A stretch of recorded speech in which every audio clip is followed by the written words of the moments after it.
we're never going to have an equal world, but we can have more opportunity. And then let us see what type of things can be developed and what type of productivity we can really create when everyone feels like they have a seat at the table. That's the world I think Bitcoin can create.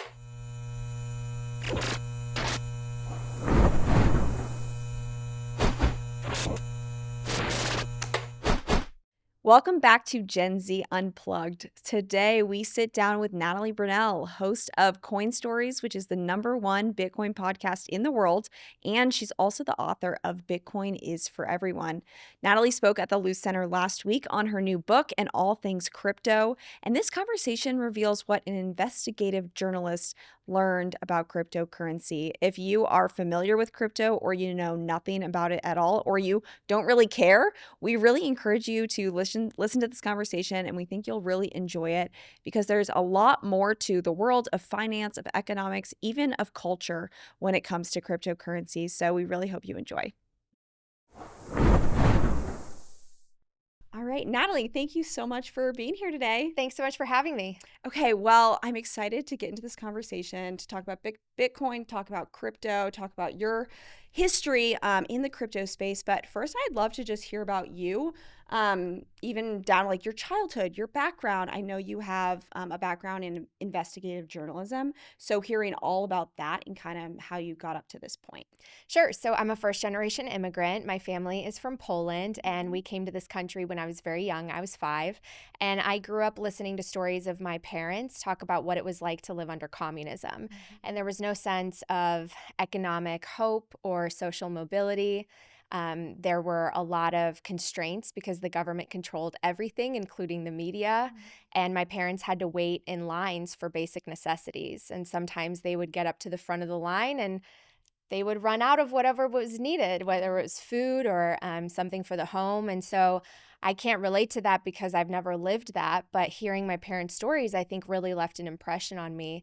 And they came here in pursuit of the American dream. They didn't ask for anything in return, just the chance to be able to work hard and provide a better life for their kids. So my brother and me came and we went off to school and we were told, get an education. You can make anything happen here.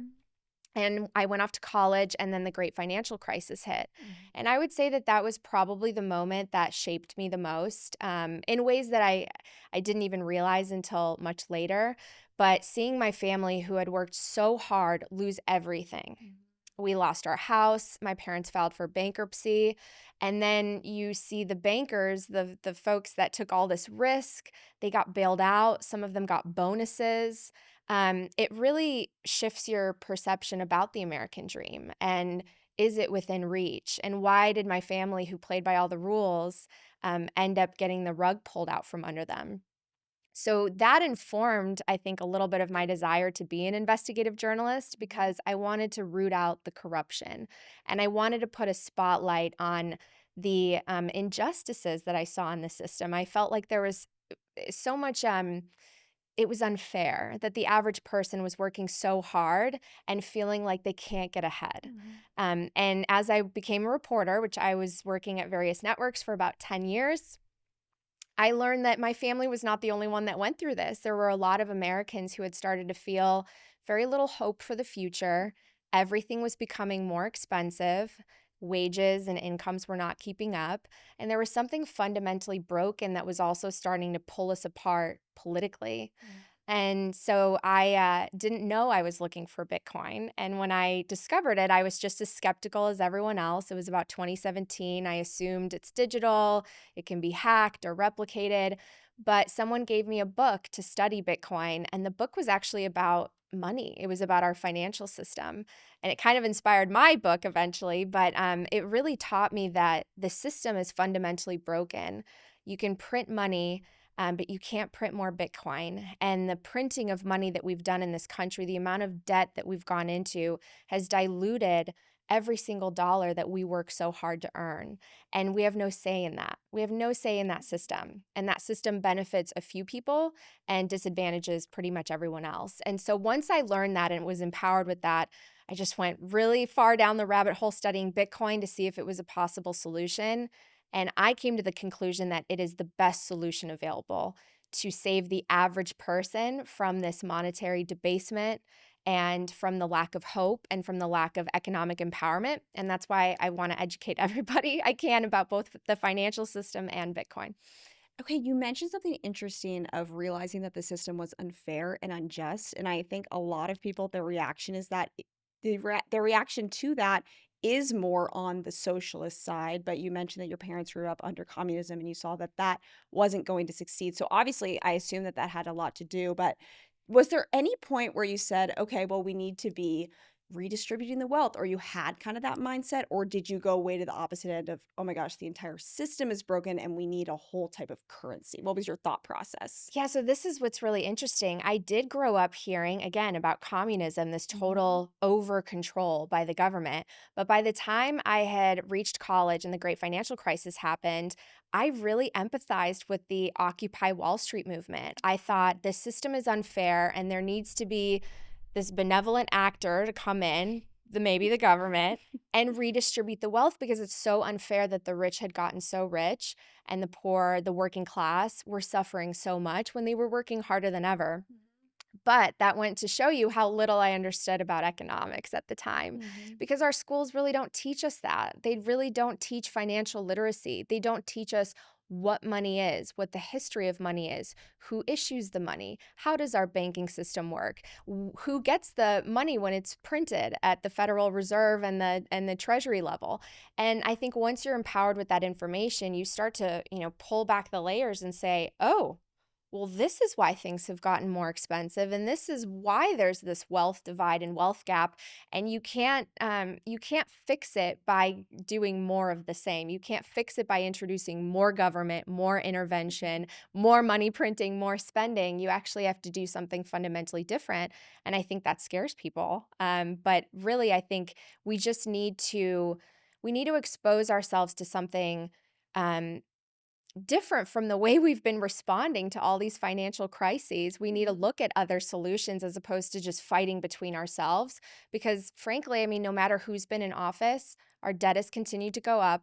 The cost of living has continued to go up, and the average person feels more and more like they can't keep up with where things are going. So, this isn't like a one party problem, Yeah. but I do think that, there are values that align very closely with Bitcoin that are conservative, Mhm. which is really a smaller government and more checks and balances and accountability. Yeah, so interesting. And I think people don't understand how much, crypto or just an alternative form of government plays into the conservative principle of a smaller, more controlled Yeah. government. So that's really interesting. And I want to bring up this because I think this is pretty funny. So, Natalie last year wore a dress to the crypto ball in DC that said "Fix the Money." And it was kind of a play off of AOC's infamous Tax the Rich dress, Yeah. which I think is such an interesting comparison, like juxtaposition. So, could you just briefly explain why taxing the rich is not the solution to fixing our problems in the US? Well, I think it's an important conversation to be having now because we're seeing experiments play out, not just in the US, but across the world, where they're trying to implement these high billionaires taxes or millionaires taxes, and look what people are doing. They're actually fleeing with the money. And Mhm. so the governments that are wanting more to be able to spend more are actually getting a reduction of revenue. And who are they going to end up taxing? They're going to be taxing eventually the average person. And plus, all of these legislation proposals, they never account for the fact that inflation does happen. So Yeah. when the income tax was introduced, it was supposed to only,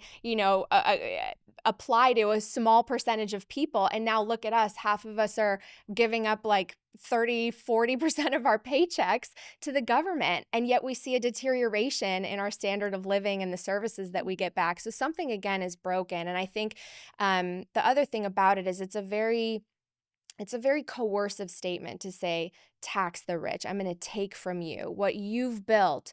I have the right to it. Mhm. And I would flip that on its head and say that property rights, what I earn, I should be able to keep as much of as possible. And it should be a more voluntary system. And so Fix the Money, I think, represents that. It is a more voluntary, opt into a peaceful network where there is no inflation, where there is no coercion, where there Mhm. is no manipulation, and let the economy be dictated by merit and value and true competition, which is not the reality that we live in right now. Right. And you mentioned inflation a couple of times there. So I want to help people understand why Bitcoin specifically is the solution to that. So can we back up a little bit and can you kind of just give an overview of what crypto is, what Bitcoin is specifically, and then why Bitcoin solves that issue of inflation? Okay, well, I'll start with Bitcoin because I do like to make a distinction between Bitcoin and greater crypto. Bitcoin was in so many ways a technological breakthrough Mhm. that is the result of decades of development and research in the computer science arena. They were trying to create essentially a peer to peer form of money that's digital to the internet, that you didn't need an intermediary. Because when we think about it today, I mean, most of us, we don't use cash anymore. We use, credit Mhm. cards, and we have our balances in our bank account that we transfer. But we don't realize that behind the scenes is this web of all of these different banks and settlement networks and middlemen that are taking a cut and also surveilling you and basically offering you permission to spend your own money. Mm. And so, what the developers that eventually led to the creation of Bitcoin wanted was something that removed all of that, where it was a peer to peer system completely digitally. And Bitcoin ended up being that solution that ended up working and growing to a mass scale. And so, what it is it's two things actually. It's both an open, permissionless, and global monetary network. So, think of it as the internet, Mhm. or I call it the internet of money, and a lot of people in the space do too. But then within that internet, there's actually a token, the Bitcoin, Mhm. that can move along that internet and be exchanged peer to peer. So again, I can send you money, or I can send someone that's literally a continent away money, and it will settle and be verified by the network in as little as a few seconds or as much as about 10 minutes, which is just so crazy to think about, right? We've never had something like Yeah. this. It is a true digital bearer instrument that you can also take self custody of. So I can become my own bank. And this is very new for people, right? This is what I struggled with at the beginning because it's like, well, it's digital. Everything digital can be replicated. But when you dig into the Bitcoin network, you see that this just amazing consensus mechanism was designed with that finite supply coded, like hard coded in the software, saying this is how the Bitcoin network will be distributed, how the transactions will work, and this is the finite supply that we're going to have. Mhm. So I like to just summarize it as it is the best savings technology that has ever been invented. It is both money and an asset. Increasingly, I think people will use it as money, and it's just a way for you to opt out of the broken system that's controlled by governments and banks into one that is really the people's money, that's verified by the network at large, that anyone can use no matter where you are. It's accessible to everyone. Crypto at large, it's part of this larger industry that has a ton of different tokens. I urge caution because a lot of them are very speculative. And the difference is that most of them are not like Bitcoin in that they have an issuer. Mhm. So, Bitcoin is an asset with no issuer, it's a commodity. Similar to gold or oil. And a lot of the other cryptos do have issuers. They might have foundations or teams behind them that can influence the protocol or they market it. And so there's a little bit of risk in that, right? A lot of them are more similar to securities rather than commodities, and there's some debate there about which are which. But Bitcoin really has not only the largest market cap, but the largest distribution that makes it sufficiently decentralized. And that's why it has, it's like the Mount Everest compared to grains of sand for most of these other cryptos in terms of the usage and how much money is actually flowing into them. So I urge caution with crypto. Bitcoin is the best savings technology ever invented. And what was the last question? How does it address the issue of inflation? So, great question. Bitcoin is immune to inflation because, again, it was coded to have a finite supply of just 21 million. And it's a programmatic schedule. And so the last Bitcoin is not actually going to be mined until 2140. And every 4 years, the amount of Bitcoin that comes into circulation gets cut in half. So it's disinflationary, and no one can change that. So today in our system, we deal mostly with fiat currencies that our governments control, and they print as much as they want of it. And that's the huge problem, because inflation of the actual money supply is what dilutes the purchasing power of every single individual unit. Mm. With Bitcoin, one of the reasons why when you zoom out, it is volatile, but it goes up in purchasing power over the years is because each unit is worth more and more, since the supply is, or the demand is growing, but the supply is staying the same. And there's only going to be 21 million. Yeah. So how was that number chosen? I mean, there's debates there about Mhm. how Satoshi Nakamoto, who's the pseudonymous creator of Bitcoin, came to that number, and some of that I think has to do with just the calculations he made about how it's going to scale. And each Bitcoin is divisible into 100 million Satoshis. So actually, there's going to be a lot of Satoshis out there, and if we reach somehow a world where we're on the Bitcoin standard, I think everything will be denominated in Satoshis and not Bitcoin. But it is, I think people look at it and they think, oh, I need to have a whole Bitcoin. No, you can start accumulating $5 worth or $10 worth, whatever you can afford. I recommend dollar cost averaging, just like you do within a 401k account, like little by little, because you don't need a whole Bitcoin. And a fun fact is there are actually more millionaires in the world than there are Bitcoin. So not every millionaire Hmm. will be able to have one Bitcoin. And we're so early. This is an asset class that is hitting an addressable market of 8 billion people, Mhm. and we've only got an adoption rate of like 100 million right now. So it's growing, and it's growing fast, but we've got a long way to go. Interesting. And because, we speak to Gen Z women specifically, obviously our generation is extremely familiar with the internet. I Yes. mean, we grew up using computers, and even the youngest Gen Z, they grew up with iPhones, so young, like 8 years old or Yeah. something like that. So have you seen Gen Z be a little more receptive to Bitcoin than maybe the older generations are because we're so familiar with the internet? Totally. And I Mhm. want to give a big shout out to two of my favorite Gen Z Bitcoiners, Ella Huff and Halston Valencia, Mhm. because they are really trailblazing and helping their generation understand this technology.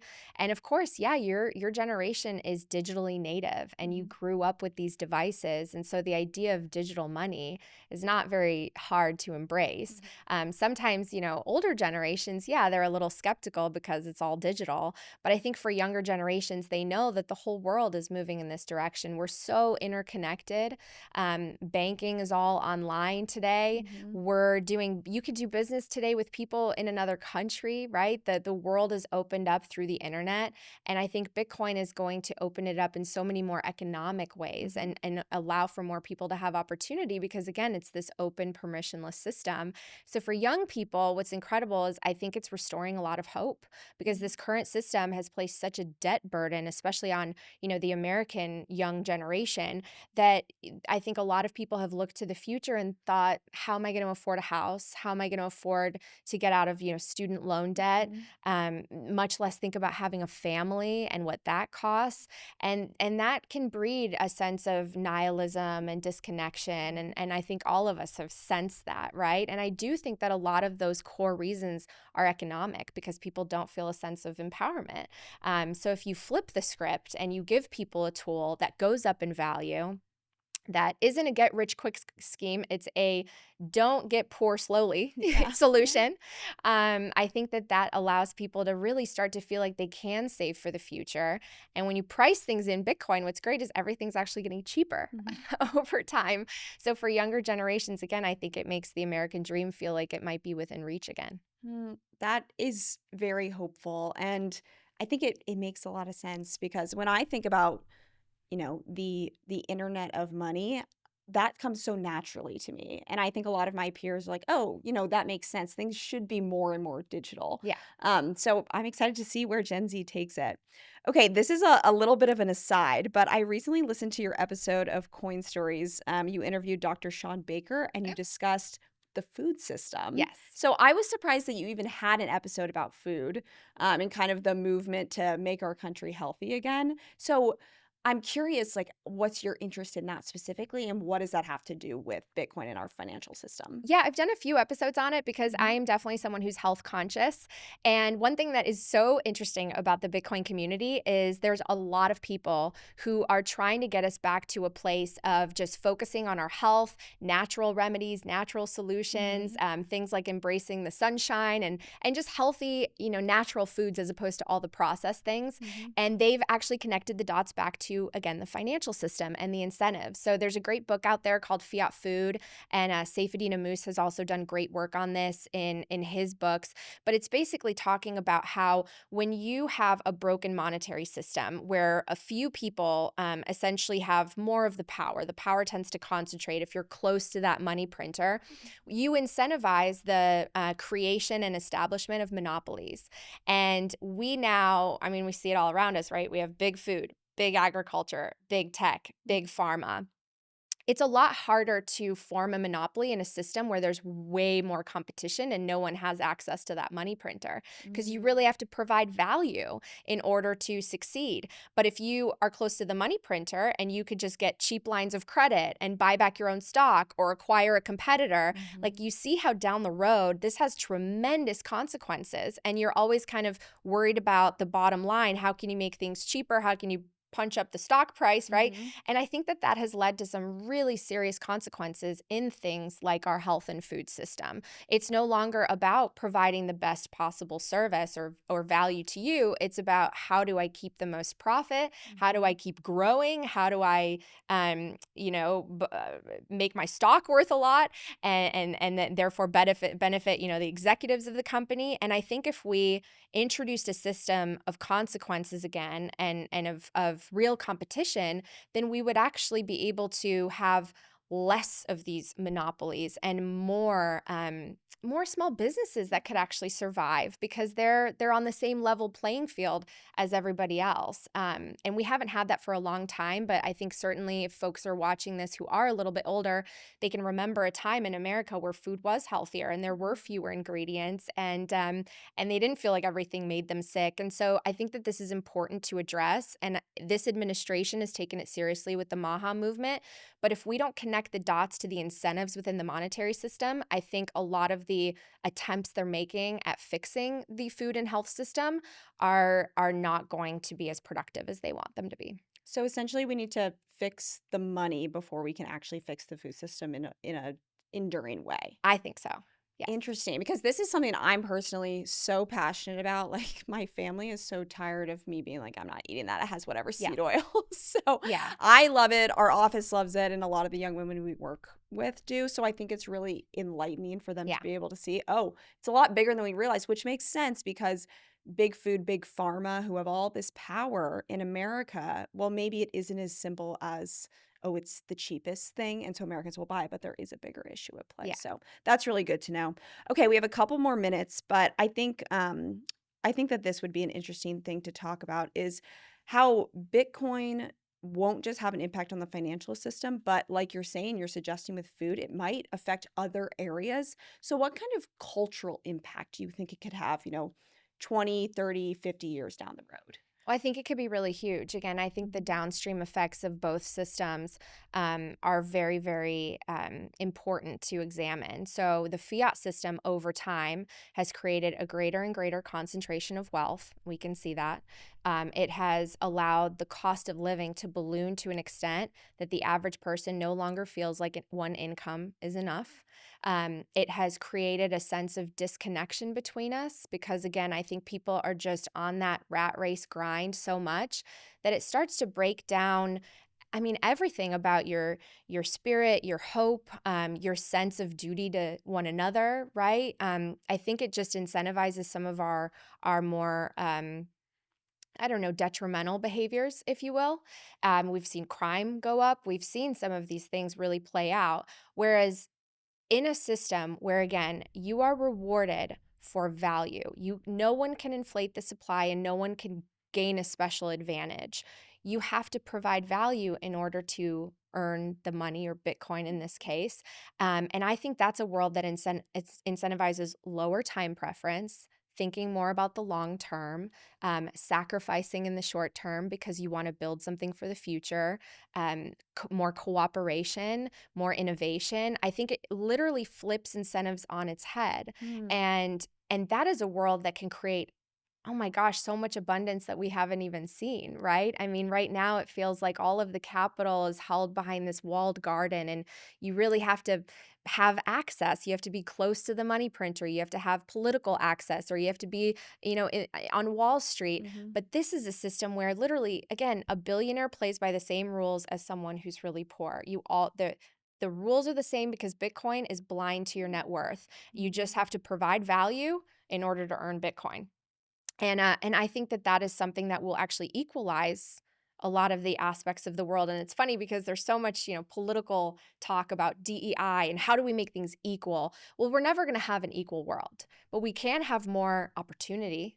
And then let that opportunity let us see what type of things can be developed and what type of productivity we can really create when everyone feels like they have a seat at the table. That's the world I think Bitcoin can create. And if you look at the actual metrics and the data, wealth tends to concentrate again in the fiat world over time, but wealth tends to distribute over time in Bitcoin as Mm. there's still people, who have a ton of Bitcoin early. Over time, they're distributing it, they're letting it go, they're selling it off, and more people are gaining access to Bitcoin. So it's a much more egalitarian system actually than the fiat system ever was. Wow, that's remarkable because that's exactly what the socialist movement is trying to achieve without all of the natural terrible consequences that that brings about. So Mhm. interesting. So Right. it's almost this bridge where someone on the right who feels strongly about a smaller controlled government and Mhm. also wants the American dream and great opportunity, and then someone on the left who thinks, "Oh, we need to redistribute all this Right. wealth." Right. So it's kind of a middle ground for people to find some shared interest. Yeah, absolutely. I think that this is something that brings us together and bridges this massive divide between Mhm. us because it is a neutral technology. And I do think that one reason why so many conservatives have resonated with the message of Bitcoin is it really is about taking agency and about taking responsibility again. It's not about someone handing something to you. It's about you working to earn it, but once you earn it, it is yours. You get to keep it, you can self-custody it, and no one can ever dilute it from you. No one can ever debase you out of your Mhm. savings. Whereas in our current system, again, we have no say in it. No matter who gets in office, they have to keep printing money. They can use that money basically however they want, and there's very little accountability despite measures and proposals like Doge and things like Mhm. that. And it runs away from you, right? And then all of a sudden it's like you've been working so hard, but your savings have been stolen from you via the theft of inflation. So we need to change that. We need a Mhm. system that doesn't have inflation and allows us to really exchange value based on what we find to be valuable and like measure the prices based on something that cannot be controlled by any government organization or group of people that unfortunately we're all fallible. No one's perfect, right? And the Mhm. closer you are to the money printer, unfortunately, the more corruption seems to happen. Mm. Okay, we only have a couple more minutes, so I want to give you a chance to talk about your book, Sure. where people can get it, kind of the general premise. We'd love to hear that. Yeah, so I've pretty much read every single economics book and Bitcoin book out there. Mm. And what I wanted to do is kind of condense everything I've learned into something that everyone can understand and walk away, not only just understanding Bitcoin, but our financial system and why this matters to our experiences as humans. That was my goal with it. I wanted it to be for everyone, no matter what your background is, what your age is, what industry you work in. And the beginning of it is a story about the financial system, how it really works, the things that school doesn't teach you. I share some of my personal journey in it and what my family went through, and just what happened in the great financial crisis, which was an inflection point in our country. And then I introduce in the second half Bitcoin, how it works, how to acquire it, some of the frequently asked questions like what about the energy use, and I leave it on a message of real like hope and self-reflection for the reader. So I hope everyone checks it out. It's available at all bookstores and online. You could go to talkingbitcoin.com/book and get it there as well. Perfect. Thank you so much, Natalie. Thank you so much for having me.